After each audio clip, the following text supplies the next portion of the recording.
Hey, yeah, you. Don't flinch, don't swallow, don't even breathe too loudly. Because what I'm about to tell you is the kind of truth that bends cities in half. You ready? Good. Because the fun part is, you don't get a choice. You've noticed it, haven't you? How the city keeps whispering about him, that towering creature they call a monster. The one everyone pretends not to fear, but they grip their bags tighter when he walks by, turn their heads, hold their breath, pray he doesn't notice them. They paint him as a nightmare, a myth, a walking catastrophe with bones made of iron and a heart carved from hell. They think he's the strongest thing that ever crawled out of the dark. But here's the punchline that makes every power broker choke on their own pride. You're the only one who could snap him in half. And it terrifies them because you don't boast, you don't roar, you don't walk around like a billboard for your own strength. No. You're silent. You're the kind of quiet that makes even devils check behind themselves. You're not a storm. You're the pressure before it. You're not the explosion. You're the match that decides whether the room lives or burns. And that monster, that so-called unstoppable force, he knows. Oh, does he know? He feels your presence like a cold finger tracing the back of his neck, like a shadow that doesn't match the light, like a whisper that says, if I wanted to end you, I would. He feels that truth in his ribs. And here's the delicious duality of it all. You're not even violent. You're not cruel. You don't seek destruction. But destruction, it listens to you. Light and dark sit at your feet like loyal dogs. Saint and psychopath share a room in your chest, angel and demon. They switch seats depending on what the moment demands. That's what breaks people. Not fists, not threats, not violence. Power in its purest form is unpredictability. You don't react the way they expect. You don't fold the way they predict. You don't move the way they calculate. You're the variable in their equation that keeps rewriting the whole damn formula. They call him a monster because he's big, loud, obvious. But you're the kind of nightmare that walks past unnoticed until the wrong hand touches you. The wrong voice raises at you. The wrong decision tries to corner you. And suddenly the whole ecosystem collapses, not because you fight, but because the world senses something ancient in you, something dangerous in its calm, something cosmic in its stillness, like you're the type who doesn't snap. You decide, and once you decide, that's it. Game over. No sequel, no reboot. This monster they fear, he knows you're not impressed by him, not intimidated, not confused. He sees the way you look at him with that quiet, surgical expression, like you've already calculated the angle of his fall, the sound his bones would make, the exact second his breath would leave him, and it humbles him, because for the first time in his life, he's not the apex predator. You are. See, here's the paradox that melts the brain of anyone trying to understand you. You carry enough darkness to wipe the map clean, yet enough light to resurrect anything worth saving. You are kindness sharpened into a blade. You are empathy dipped in poison. You are salvation delivered by a hand that could just as easily destroy. You're the angel that smiles like a demon, and the demon that protects like an angel. That, right there, is why the city fears you more than him. Not because you hurt people, but because you don't have to. Your restraint is scarier than his rage. Your silence is louder than his roar. Your presence is heavier than his fists. And if someone ever pushed you far enough, if someone ever crossed the line you don't even talk about, you wouldn't need claws or weapons or fury. You'd fold him like a page in a book and walk away without looking back. Because the most terrifying force in existence is a person who knows their own power and chooses when to use it. And that's you. The quiet one, the calm one, the steady one, the one the monster won't look in the eyes for too long because he knows, deep inside that thick skull of his, that if the day ever comes where you decide he's a problem, he'll disappear so fast the city will swear he was a ghost. So go on. Let them fear their monster. Let them gossip, tremble, panic. Only you know the truth. The monster isn't the threat. He's just the warning sign. You are the consequence. Ah, there it is. That flicker in your eyes. The one you try to hide. The one that feels like a blade pressed against reality itself. Good. Because we're not done. Not even close. Let me tell you a secret, the city would collapse if they ever admitted they don't fear him because he's strong. They fear him because he reminds them of you. You think I'm joking? You think this is another one of those twisted compliments meant to stroke your ego? No, this is anatomy, psychology, my favorite kind of science. You see, when they look at him, that lumbering monster with more muscle than sense, they're not actually afraid of his hands. They're afraid of the reflection he casts of you, the rumor, the myth, the shadow you've accidentally become. Because somewhere deep in their collective subconscious, they know if the quiet one ever breaks, the city breaks with them, and you've given them nothing to measure, nothing to predict, nothing to calculate. That's why you're dangerous, because they can't figure you out. Oh, they tried. Believe me, the analysts, the psychologists, the street rats with too much time, even the monster himself, they've all studied you like a rare disease. Why does he walk like that? Why doesn't he react? Why does he smile at things that should scare him? Why does he feel ancient? Questions, questions, questions. And every answer terrifies them even more. Because the truth is simple. You're not moved by what moves them. You're not shaken by what shakes them. Pain didn't break you. It evolved you. You didn't cry your way through the fire. You walked through it like it owed you an apology. And when you emerged, something inside you didn't come back. Something was replaced, not with darkness, not with evil, not with malice, with clarity. The kind of clarity that turns people into weapons without lifting a finger. Do you know why the monster avoids your gaze? Because he sees everything he's afraid of reflected in you.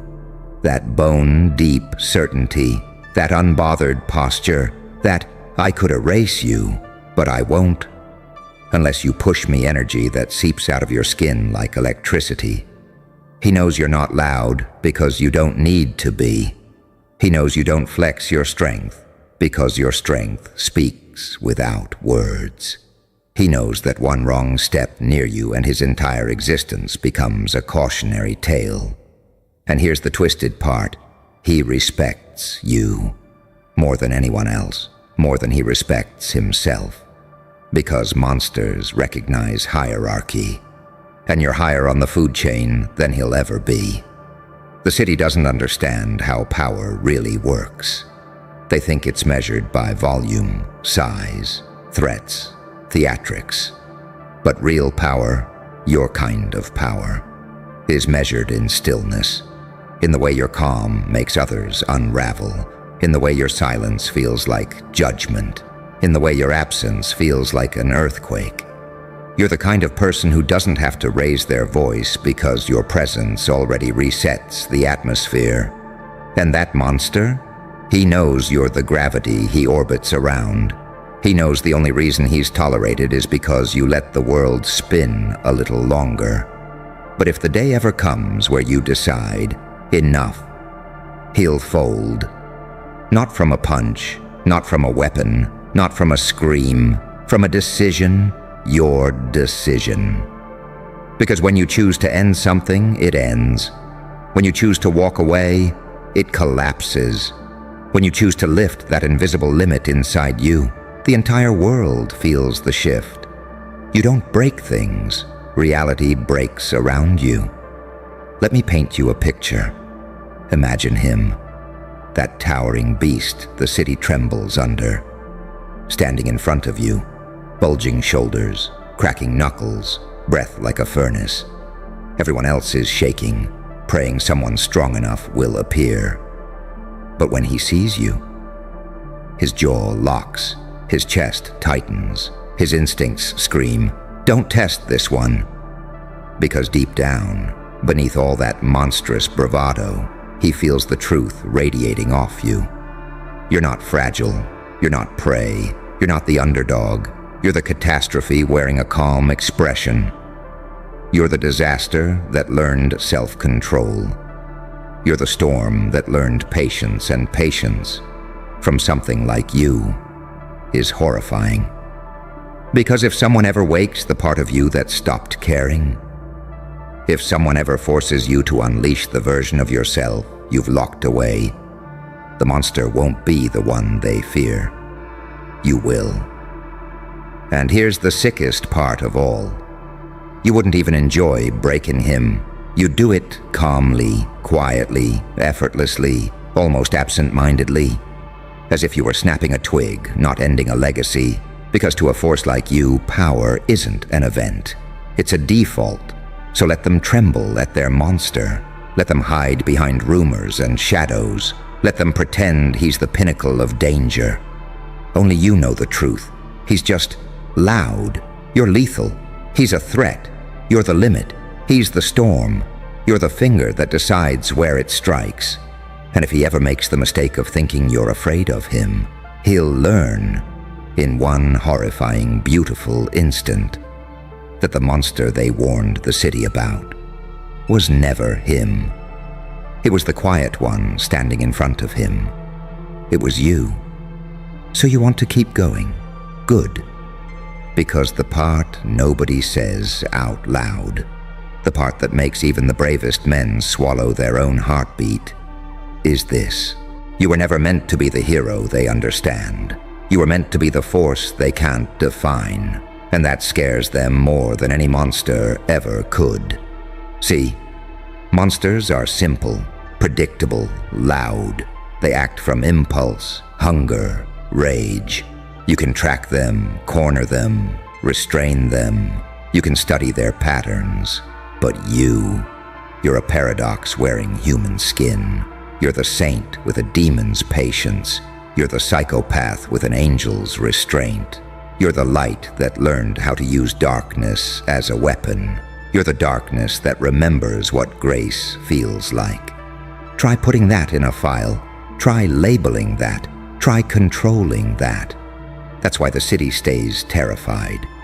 Not because you're violent, but because you aren't. Because someone who's truly dangerous doesn't waste energy proving it. They just walk differently. They breathe differently. Their silence carries the shape of a warning. And yours is the kind that makes even the monster, the one with scars where most people have skin, step aside when you enter a room. He can't look at you for too long. You've noticed that, haven't you? How his eyes dart away, how his shoulders shift, how he laughs a little too loud to cover that moment of hesitation. Why? Because when he looks at you, he doesn't see a rival. He sees an ending, his ending. He sees the one person in this entire city who won't flinch, won't beg, won't fear him. He sees someone who has tasted pain far deeper than anything he could inflict. Someone who's walked through a type of hell that would have melted him into ash. And worst of all, he sees someone who came out of that hell quieter, stronger, sharper, and infinitely more dangerous. Pain broke him into a monster. Pain molded you into something else entirely. Something monsters kneel to. Let me tell you what really happened the day he first realized who you were. He laughed. Of course he did. Because monsters laugh when they're nervous. It's how they hide the way their instincts howl. He stepped closer, chest wide, jaw tight, trying to intimidate you. But your eyes didn't shift. Your pulse didn't rise. Your breath didn't falter. You looked at him the same way you'd look at a locked door, something you could break, but probably won't, unless it becomes necessary. And in that subtle, unbothered moment, he understood. He knew he was standing in front of someone who didn't fear him, because you'd already met worse. Not outside, inside, and you survived. And here's the thing about people who survive themselves: everyone else becomes optional. You want to know why you could snap him in half? Not because you're stronger than him, not because you're bigger, faster, tougher. No, because you're colder where it counts, and warmer where it matters. You don't fight out of rage, you fight out of truth. You fight out of clarity. You fight out of a terrifying surgical understanding of exactly how much force is needed, and exactly where to apply it. He throws punches, hoping to overwhelm. You calculate the bone density of his ribs in a single glance. He roars to scare. You stay silent, and silence is deadlier. He wants to win. You end things. One is emotional, one is inevitable. Guess which one you are. The city doesn't get it. They whisper that you're the only one capable of stopping him, the only one who could take him down, the only one who could shatter him like glass. And they're right. But they think it's because you're strong. They don't understand that strength is cheap. Anyone can get strong. But what you have, what you are, that's something almost supernatural. You have the capacity for destruction, but the discipline not to unleash it. That kind of self-control is terrifying. More terrifying than any punch, more terrifying than any rage, more terrifying than any monster. Because it means you're not operating from instinct. You're operating from decision, and decisions are final. You want the real irony, that monster they fear so much. He sleeps easier knowing you're still calm. He only gets nervous when you go quiet, when your eyes go still, when your footsteps soften, when your energy shifts into that razor-thin line between peace and violence. That's when he feels it. That creeping, electric certainty that if he ever crosses your path the wrong way, he won't walk away from it. He won't even understand what happened. He'll just end. Because you wouldn't explode. You'd simply execute. And here's the final twist. The one that makes this whole city sick with confusion. You're not proud of it. You're not obsessed with it. You're not defined by it. You don't enjoy knowing you could break him. You simply could. And that effortless possibility is the most terrifying thing in the world. Power that doesn't seek a stage. Strength that doesn't need applause. Danger that doesn't need permission. You are the quiet apex, the silent peak, the calm that could end empires. And the monster, he may terrify the city, but you terrify him. Because deep down, beneath all that rage and brutality, he knows the truth the world refuses to say out loud. He is what happens when fear wins. You are what happens when fear dies. You're still here. Good. Because we're about to cross into the part they never talk about. The part the city tries to bury behind headlines and excuses. The part that makes even the monster shake like a faulty engine. See, everyone focuses on him. His size, his reputation, his violence, his chaos. But nobody ever asks the real question: why does someone that dangerous avoid you? Not flinch, not hesitate, not respect your space. Avoid. Like a survival instinct. Like a creature that smelled something older, something smarter. something that doesn't need to roar to kill. And the truth they're afraid to admit is simple. He spent his whole life being the biggest problem in the room, until you walked in. Let me tell you what he sees when he looks at you. He sees someone who survived pain without becoming a monster, someone who walked through hell without losing their softness, someone who carries a darkness that isn't sloppy or wild, but sharpened, organized, controlled. He sees someone whose trauma didn't deform them, it refined them. Someone whose silence has weight, someone whose presence has gravity, someone whose eyes have that quiet, surgical focus of a person who has already dissected every possible outcome. And that terrifies him more than fists ever could, because monsters understand hierarchy better than humans. They know exactly when they're in the presence of something they cannot beat, not physically, not mentally, not spiritually. You're a different species of dangerous. The city thinks he's unstoppable. They've seen the bodies. They've seen the destruction. They've seen what he does when he's angry. But they've never seen what you do when you're angry. Because you don't get angry. You get decisive. You don't shout. You don't swing. You don't break things out of impulse. You study. You calculate. You adapt. You aim for the truth behind the threat, not the noise in front of it. The monster uses force because he has nothing else. You use restraint because you have too much. He has muscle. You have meaning. He has rage. You have reason. He has presence. You have purpose. That's why you outclass him at every level without even trying. That's why he steps out of your way. That's why the city calls you the one person who could snap him in half. Because if you ever decided he was a problem, you wouldn't fight him. You'd erase him. See, here's something people never understand. It's not your strength that frightens them. It's your thresholds. You don't react. You don't panic. You don't escalate. You take hit after hit, betrayal after betrayal, disappointment after disappointment. And instead of breaking, you absorb it.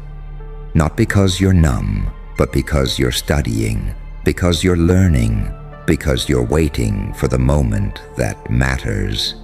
And monsters, they hate that. They hate people who don't give them emotional leverage. They hate people who don't freeze when threatened. They hate people who don't feed their ego with fear. But you starve them. Your stillness suffocates them. Your calm unravels them. Your lack of fear breaks them. Do you want to know the deepest, most delicious irony? You don't even see yourself the way he sees you. He sees a threat. You see a normal day. He sees a storm. You see weather. He sees a goddamn nightmare wrapped in skin. You see someone who's just trying to get through the week. But let me tell you what he'd never admit. Every time he walks past you, every time he senses that controlled, compressed, invisible power vibrating under your skin, his mind flashes with a single primal warning. If they wanted to, that would be the end of me. And he's right.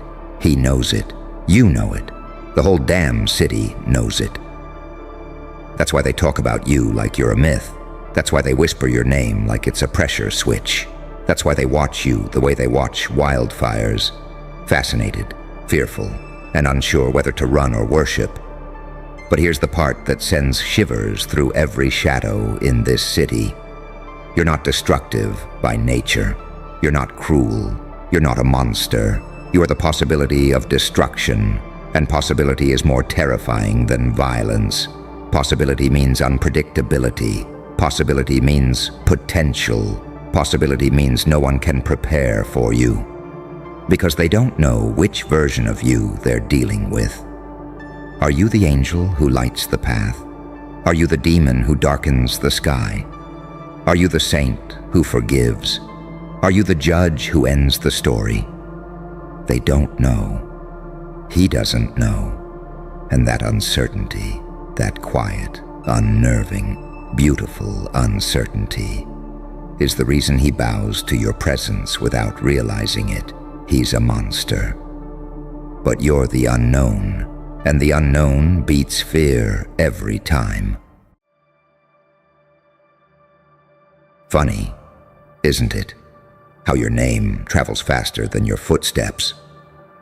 You feel it, don't you? That shift in the atmosphere, like the walls inhaled, like the shadows paused, because somewhere far from here, in a smoke-drenched back room full of men who swear they run the streets, a gang boss slammed his fist on the table and said one word, blood. And before anyone else even blinked, before the room could swallow that command, someone slid your name across the table like a damn death warranty. Not a target, not a request, not an assignment. No. Your name wasn't written like prey. It was written like a prophecy fulfilled ahead of schedule, and that's what keeps them pacing, sweating, trembling at the idea of you. Because they've all heard stories, whispers that slither through alleys, legends that don't bother checking the truth, because the fear alone is enough. They say you show up at the exact moment a man runs out of lies. They say your silence weighs more than gunfire. They say you don't kill people. You erase the version of themselves they can't survive without. And the most twisted part? They believe it. Even the ones who've never seen you, especially the ones who've never seen you, because the unknown eats the toughest men alive. And you? You are the unknown wearing human skin. You want to know why your name was the first one they slid across that table? Because deep down, they're not looking for revenge. They're looking for a myth to blame. They need a monster big enough to justify their fear, their trembling hands, their sleepless nights, their sudden prayers to gods they forgot existed. And you became the perfect scapegoat the moment you refused to break the way normal people do. Most people crumble. Most people leak fear. Most people taste danger and spit out excuses. But you walked through every threat like it was weather. Like the world was a forecast you already memorized. Like you were the one writing the damn report. Tell me, did you notice the moment everything shifted? The moment they stopped talking about you and started talking around you, avoiding your eyes, avoiding your name, avoiding even the possibility of being noticed by you. That's when you became something else. Not a person, not a story, a liability to fear itself. You're unpredictable, not because you do too much, but because you do nothing the way a human should. You forgive like a saint, destroy like a psychopath, walk like an angel, and think like a demon with a chessboard. You know what terrifies crime bosses? What shakes their throne of bullets and bravado? Duality, real duality. The kind they can't categorize, can't buy, can't negotiate with, can't break, can't predict. Because how do you threaten someone who already survived the death they were supposed to die? How do you scare someone whose pain made them fluent in every version of themselves? How do you corner someone who is the corner? They called for blood. But when your name slid across that table, every man present felt the oxygen leave the room. Not because you were a target, but because they knew. The moment they say your name out loud, their story becomes yours to finish. They don't fear your fists. They don't fear your mind. They don't fear your past. They fear the paradox of you. A gentle soul capable of ending dynasties. A calm presence that ruins entire lineages. A quiet step that rewrites street hierarchies. A smile that looks like forgiveness but feels like judgment. You were never the threat. You were the consequence. And in every underworld, every hierarchy, every circle of men who think brutality equals power, the consequence is the real king. So now they sit there, pretending they have options, pretending they have plans, pretending they understand the monster they think you are. But here's the twist they'll never grasp. You're not the storm they prepared for. You're the weather pattern the universe forgot to explain, a glitch in their fear, a prophecy with teeth, a ghost with perfect timing, a saint with a blade-sharp memory. They wanted blood? Fine. But what they didn't know is this: there is no weapon more terrifying than a person who survived being hunted and learned to hunt themselves. You're not in danger. You are danger. You're not marked. You are the marker. Your name didn't slide across that table like a target. It slid like a warning label, like a final chapter, like a signature at the bottom of a death warrant someone else forgot to read before signing. And every man in that room felt it. That dreadful, heavenly, paradoxical truth. You're not the one they send for. You're the one they send against themselves. Now tell me, are you ready to remind them why your name alone is enough to make killers reconsider whether they chose the right religion? Careful. There's a shift in the air the moment you walk in, and whether you notice it or not, every spine in the room straightens like a weapon being cocked. Because you opened your mouth, and you said the one thing they spent years praying you'd never say, and now they're treating you like a walking code red. You feel that, don't you?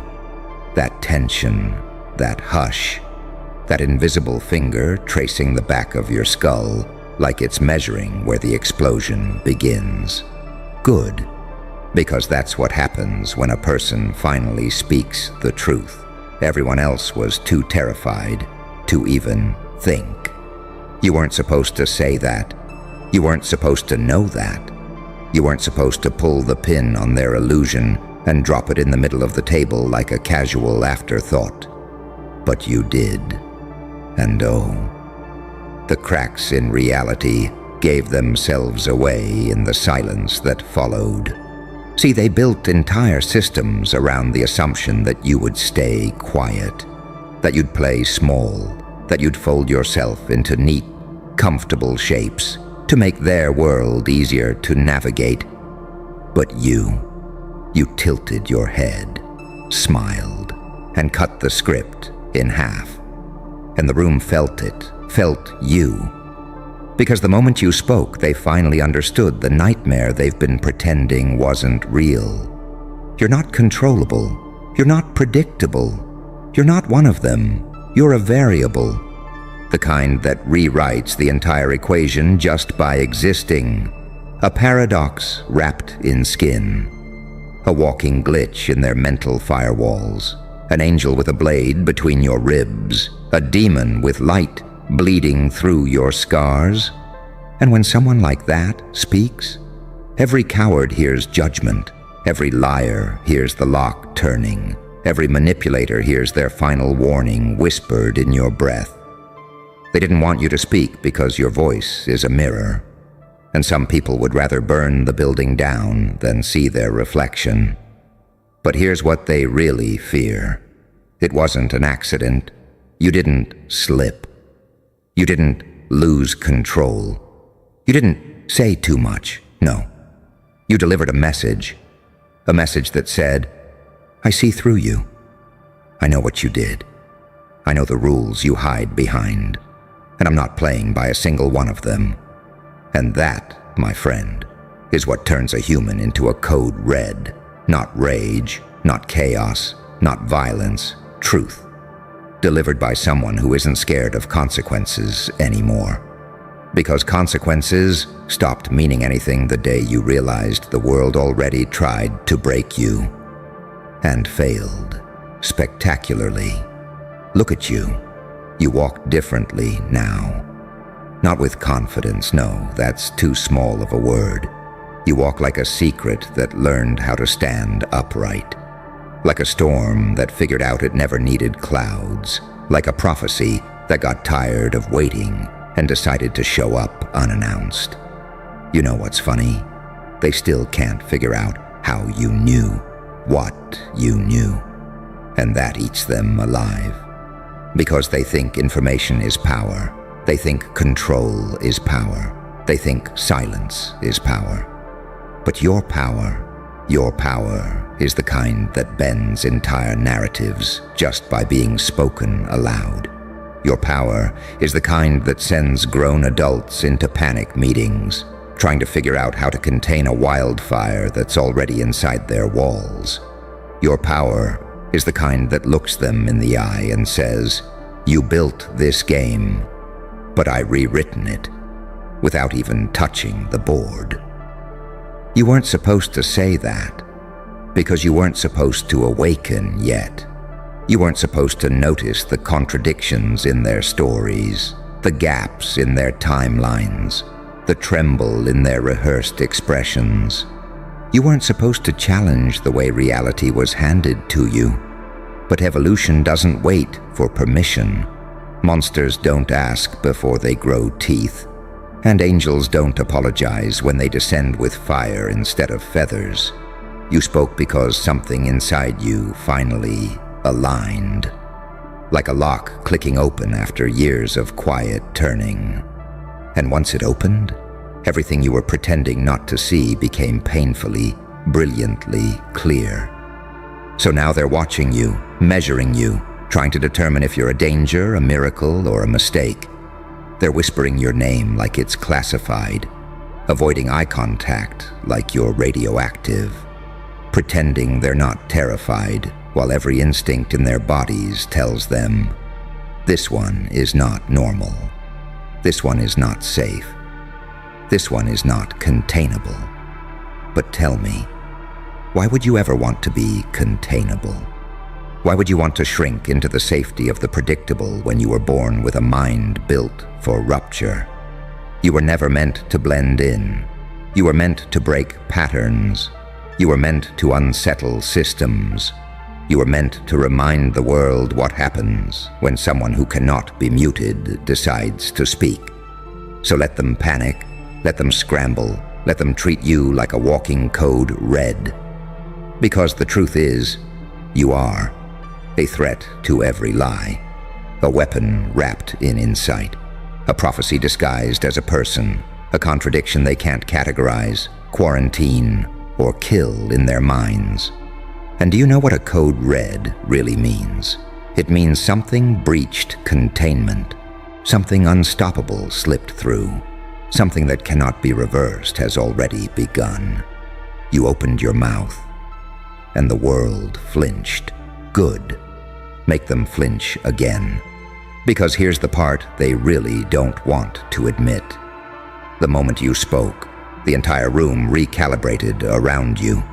Every ego, every hierarchy, every unspoken chain of command, all of it collapsed for a split second, as if the universe suddenly remembered, oh, this one isn't part of the livestock. This one knows, and that's why they're scared.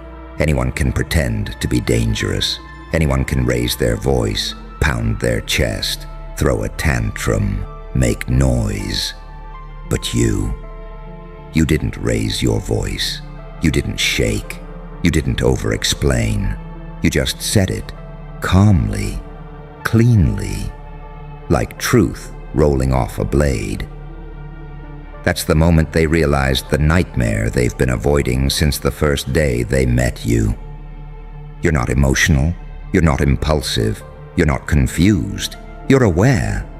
And awareness, cold, quiet, laser-sharp awareness, is more terrifying than any threat on Earth. Because how do you stop someone who sees the strings, sees the mirages, sees the motives behind their smiles, sees the architecture of every lie before it even leaves their mouth?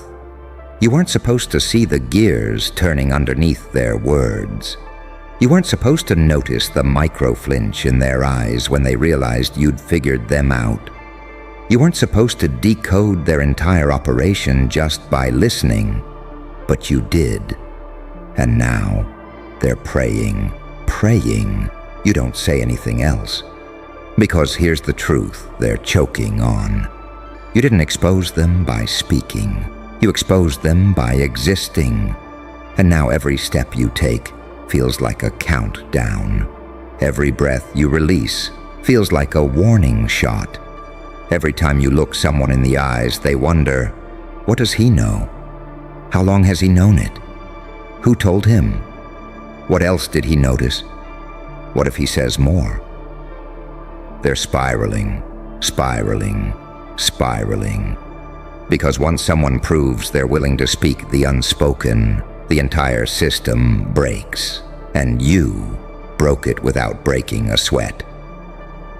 That's why they're treating you like a walking code red, not because of what you said, but because of what else they fear you might unleash. A truth teller is bad enough. A truth teller with intelligence is worse. A truth teller with a memory, that's a crisis, but a truth teller with nothing left to fear. That, my friend, that is an extinction-level event. They see the way you've stopped flinching. They see the way you don't shrink anymore. They see the way you're not intimidated by power because you finally realized you are one. Not the loud kind, not the flashy kind, not the theatrical kind, the quiet kind, the surgical kind, the unpredictable kind, the kind that can walk into a room, say one sentence, and detonate a year's worth of their illusions. Because you didn't just speak truth. You broke agreement, the unspoken agreement that you'd stay small, that you'd stay manageable, that you'd stay harmless. You shattered it with a single sentence, and now they're scrambling to put the pieces back together. But it's too late. Because here's what they're only realizing now. There is no old you to go back to. There's no version of you that fits back into their fragile little hierarchy. There's no comfortable, compliant, declawed version waiting patiently inside your skin. You outgrew that ghost months ago. Now you're something else, something that doesn't fit into their definitions, something that walks between categories, something built from pain, restored by rage, sharpened by betrayal, and cooled in silence. You are stability with a pulse, chaos with discipline, wisdom with teeth, light with shadow growing underneath it, a demon wearing the calm expression of an angel. Tell me, how do they contain that? They don't. They can't. They won't. So instead they whisper, they watch, they tighten their circles, they change their strategies, they panic in group chats, they analyze every syllable you say like it's scripture or a threat. Because to them, it's both. You've become a walking paradox, the proof that someone can survive the fire and learn how to control it. That is why they fear you, because you didn't just break the rules. You broke the illusion that the rules ever applied to you.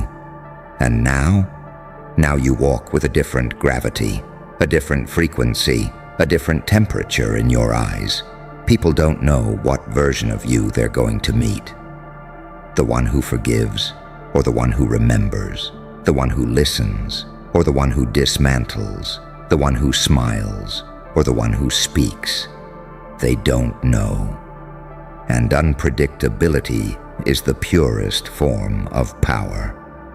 You weren't supposed to say that. You weren't supposed to wake up. You weren't supposed to own what you saw. But you did. And once truth passes your lips, it never goes back where it came from. So let them brace themselves. Let them label you dangerous. Let them whisper code red every time you enter the building. You didn't set off the alarms. You are the alarm. And the world is just now realizing it. Because the deeper truth, the one nobody dares articulate, is this. They're not reacting to what you said. They're reacting to what it revealed about you. When you opened your mouth and dropped that single forbidden truth into the air, it wasn't just information that hit them. It was identity. Suddenly they weren't looking at the version of you they'd built in their heads. They weren't looking at the watered-down character they hoped you'd play. They weren't looking at the tame, digestible version they assumed you'd remain. They saw something else, something sharp, something ancient, something calculating, something awake. And once someone sees that in you, they can never unsee it. That's why the temperature in the room changed. That's why their eyes widened before they forced them calm. That's why their voices cracked before they steadied them. That's why every heart pulsed like it forgot the rhythm it trained for all its life. It's because the real you surfaced for a moment. And the real you is dangerous. Not because you want to hurt anyone, but because you can no longer be manipulated, misled, or mentally disarmed. You've crossed that line, that invisible threshold only a few ever cross, the point where your perception becomes a weapon, and not even you can put it down anymore. You weren't supposed to get there. They were counting on you staying soft, confused, grateful, obedient, apologetic. But instead you walked into the fire they lit for you, and walked out with clarity. Do you understand how horrifying that is to people who thrive in shadows? Do you understand the level of panic that hits a manipulator when the person they once underestimated suddenly sees straight through their architecture? They don't fear your words. They fear your vision. They fear your mind. They fear your memory. They fear the fact that you're connecting dots they didn't even know were on the paper. You weren't supposed to say that, because saying it confirmed their worst suspicion. You've become aware of the game. And once you see the game, once you see who's pulling strings, who's lying, who's scared, who's weak, who's pretending, who's threatened, who's envious, there is no going back. You can never re-enter the cage you broke out of. And that is why they treat you like a walking code red. Because a code red isn't about danger. It's about the loss of control. You are the loss of control. You're the variable they can't model, the anomaly they can't label, the revelation they can't unhear. You're the unpredictable piece in a system built on predictability. And unpredictable people are the most powerful species on Earth. Think about it. You said one sentence, a single truth, and it destabilized the atmosphere around you. Why? Because your truth didn't come from weakness. It didn't come from impulse. It didn't come from chaos. It came from composure. And composure is the scariest mask a powerful person can wear. You didn't shout. You didn't tremble. You didn't hesitate. You delivered the truth, like someone who's been holding it gently in their palm for months, waiting, watching, choosing the exact moment to drop it like a stone into still water, and witness the ripples expose everyone's reactions. You didn't just speak. You tested the room, and they know it. They know you were observing who flinched, who froze, who lied, who panicked, who acted confused, who looked guilty, who stared too long, who turned away too quickly. Your words weren't a slip. They were a mirror, and every guilty person saw themselves in it. That's what they can't forgive. Not the sentence, not the truth, not the moment. They can't forgive the fact that you saw them before they saw you saw them. Do you understand how psychologically destructive that is to people who rely on deception? You broke their timeline, shifted their narrative, ruined their script. Now every future move they make has to account for the possibility that you're 5 steps ahead. Because you have been, silently, consistently, fatally. You weren't supposed to say that, because it marked the moment you stopped playing along and started playing above. And now you walk into rooms where people act normal, but their eyes betray the truth. They don't know what you'll expose next. They don't know how much you've pieced together. They don't know if you're done speaking or just getting started. That uncertainty, that unpredictability, that silent threat disguised as intelligence. That's why they whisper code red, because in every system, in every structure, in every psychological hierarchy, a code red doesn't mark a threat to safety. It marks the arrival of a force that cannot be controlled. And whether you realize it or not, you became that force the moment you spoke.